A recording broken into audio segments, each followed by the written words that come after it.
Level 1. The Contract Rookie. The helicopter door slides open before the rotors even slow down.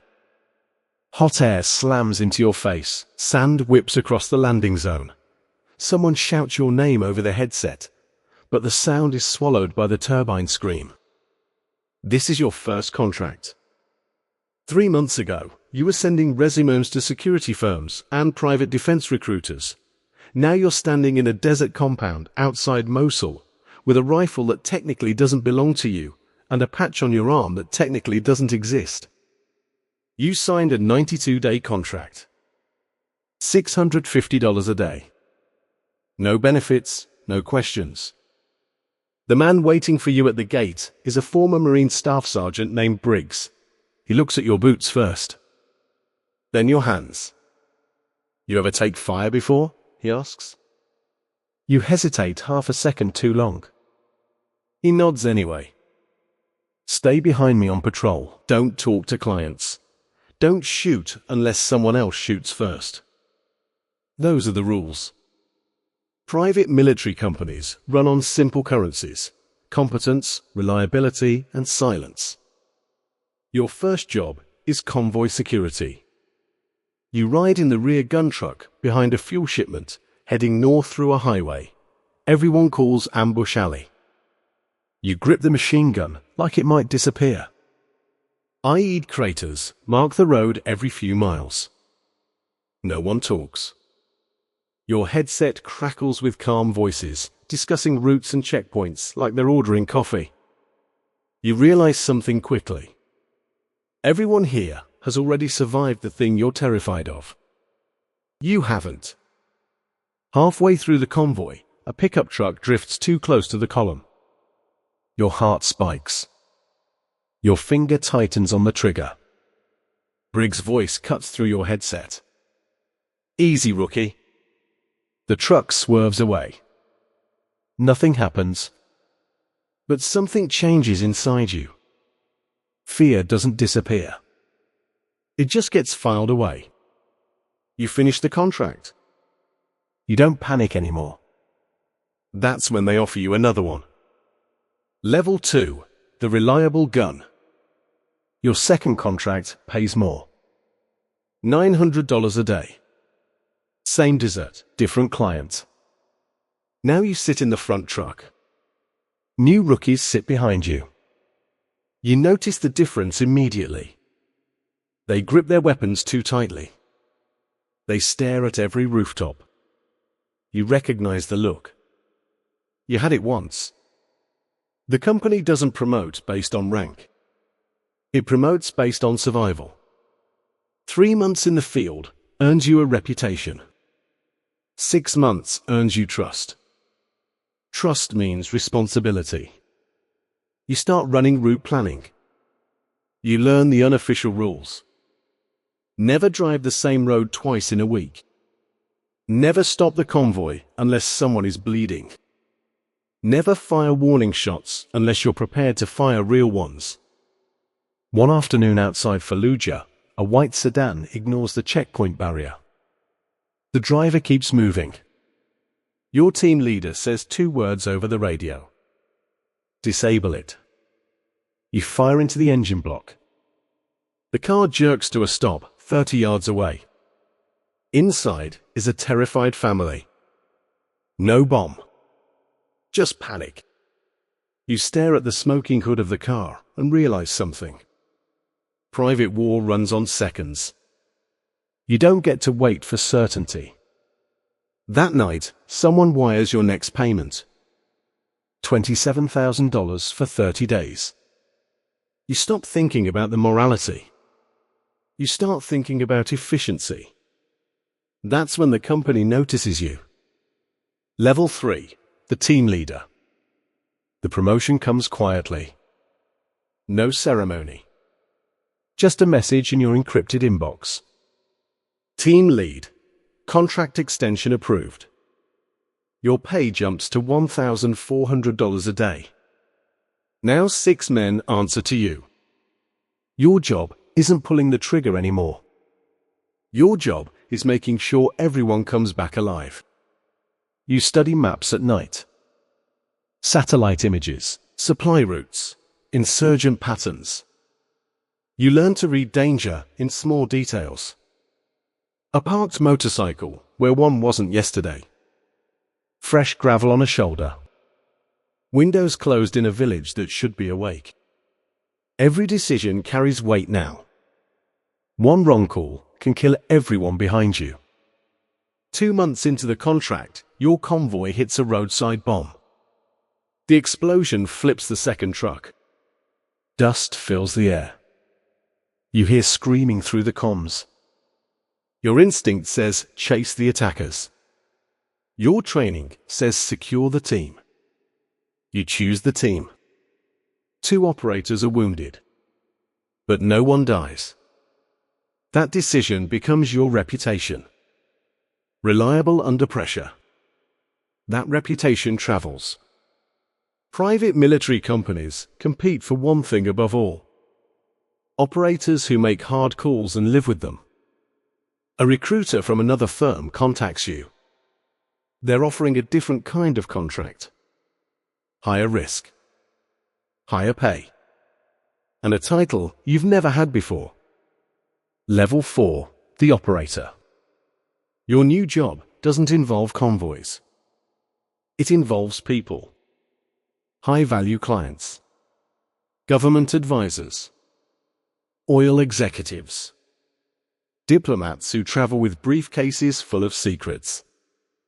You become a close protection operator. Your world shrinks to a 10-foot perimeter around one human being. Your client this month is a European energy negotiator. Worth billions to the company. Worth millions to anyone who kidnaps him. You watch everything. Doorways. Hands. Reflections in glass windows. You sit across from him in armored SUVs while he signs deals that will reshape oil contracts for entire regions. You're paid $2,000 a day to make sure he never notices danger. Danger means you failed. One night, a motorcycle trails your convoy through Baghdad traffic. Too persistent. Too close. You reroute instantly. 2 blocks later, the bike disappears. You never confirm whether it was surveillance or coincidence. In this business, survival counts more than certainty. Your instincts sharpen. Your reactions speed up. You stop seeing crowds as people. You see them as variables. Risk percentages. Threat probabilities. That's when the company brings you inside the headquarters. They want you training others. Level 5, the instructor. You leave the desert. For the first time in years. The training facility sits in the mountains of Eastern Europe. Concrete ranges, kill houses, simulation rooms. You're not just protecting clients anymore. You're manufacturing operators. Every month, 20 recruits arrive. Former soldiers, ex-police, adrenaline junkies chasing contractor paychecks. You break them down fast. Sleep deprivation. Live fire exercises. Urban ambush drills. The company charges governments $60,000 per trainee. Your job is making sure they're worth the price. You teach them the truth about private warfare. Governments fight for politics. Private companies fight for contracts. One student freezes during a room-clearing drill. You pull him aside. You hesitate in a hallway like that overseas. You tell him quietly, someone dies. He nods. But you know he won't last. Most don't. Out of 20 recruits, maybe 8 become deployable. The rest disappear back into civilian life. Your reputation grows again. Operators you trained start leading teams overseas. They send you messages. Photos from new war zones. New contracts. New money. That's when the executives invite you upstairs. Level 6, the operations director. The office overlooks the entire training compound. Glass walls. Quiet hallways. No gunfire. Your salary is $320,000 a year now, plus performance bonuses tied to contracts. Your job isn't fighting anymore. Your job is deploying violence efficiently. You coordinate operations across 3 continents: Africa, the Middle East, Eastern Europe. Teams move based on your spreadsheets. Convoys. Protection details. Black site security. You manage logistics worth tens of millions. Helicopters. Armored vehicles. Satellite intelligence. Every decision ripples across hundreds of lives. A government minister calls requesting emergency protection for an upcoming election. The contract value is $48 million. You approve the deployment in 12 minutes. 30 operators board flights that night. You watch the map markers move across the world. Private war has become logistics. Clean. Efficient. Profitable. But there's another layer above you. And they're watching how you handle power. Level 7. The silent executive. Your new office isn't near the training grounds. It's in London. Glass tower. Corporate boardroom. The company calls you a strategic partner now. You own equity. 7% of the firm. Last year, the company cleared $1.8 billion in contracts. You sit at tables with government officials who publicly claim they don't use private armies. Privately, they do. Everyone does. You negotiate security deals for oil pipelines, election monitoring, and counterinsurgency support. Entire conflicts become line items in your presentations. A border war in Africa turns into a $210 million stabilization contract. You approve it. Operators deploy within weeks. Some of them trained under you years ago. Some of them die. You read the incident reports. Brief. Clinical. You've learned something about power. The closer you get to it, the quieter it becomes. No gunfire. No explosions. Just signatures. And numbers.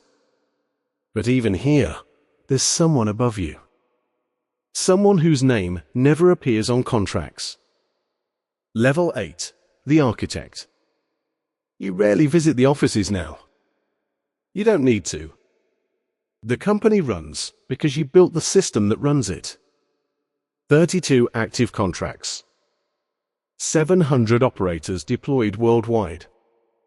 3 governments that quietly depend on your company's existence.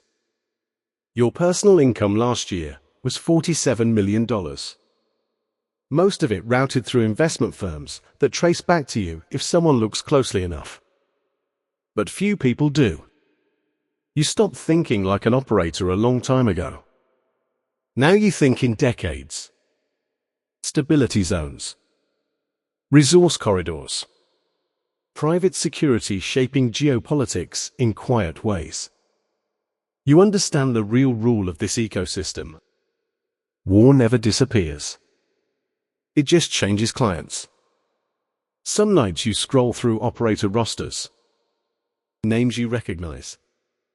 Men you trained. Men who replaced the ones before them. You notice one new name on the list. 23 years old. First, overseas contract. Convoy security. Mosul region. You close the file. Somewhere tonight, a helicopter door is opening in the desert. A rookie steps out into the dust with a rifle that technically doesn't belong to him. He thinks he understands the job. He doesn't.